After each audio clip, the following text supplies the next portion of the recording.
The Women's Rights and Empowerment Network has been working to enhance the overall well-being of women in South Carolina since 2016.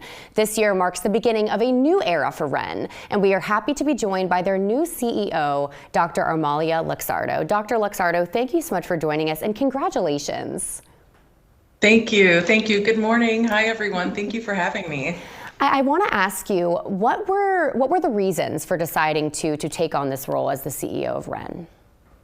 You know, there's a couple of reasons, both professional and personal. So my family and I are coming from Arizona. I fell into the gender justice space several years ago as a single mother, and this work really speaks to me and my personal life. And I'm really, really glad to be at the helm of such a powerful organization here in South Carolina.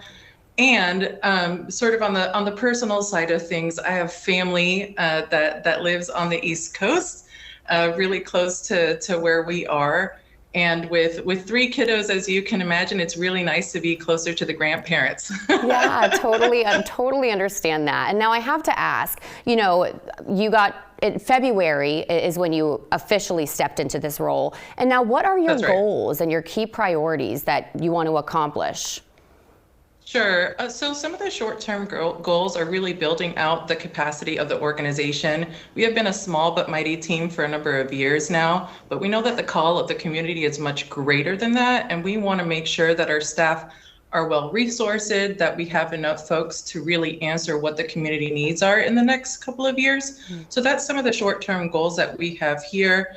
And of course, long-term, just ringing true to our mission is ensuring that we advance the health and economic well-being for women, girls, and gender-expansive folks here in South Carolina. Now, in your opinion, what are the most pressing issues facing women right now in South Carolina? Yeah, so issues really run the gamut here across the line, but what we're focusing on during this legislative session is protecting LGBTQ rights, expanding paid parental leave, ensuring that we protect reproductive freedom, and ending tax on essential products. Okay, and now those are your legislation priorities, and those have remained unchanged over the years, correct? So they've really remained unchanged over the years, but of course we're flexible as the issues come up when we're at the State House. And so, there are several things that fall under these respective umbrellas. One of them, for example, in this particular legislative session, is ensuring that the campaign funds for when folks are running for office, that those can be used for caregiving purposes as well. Well, it is apparent that WREN is taking a lot of steps forward and is very progressive, but I do have to highlight some of the milestone moments that you guys have had in the past. Can you speak to some of those?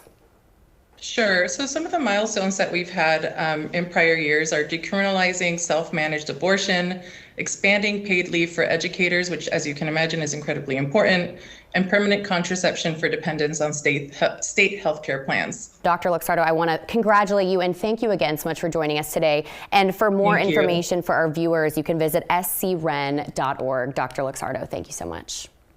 Thank you so much. Have a great day.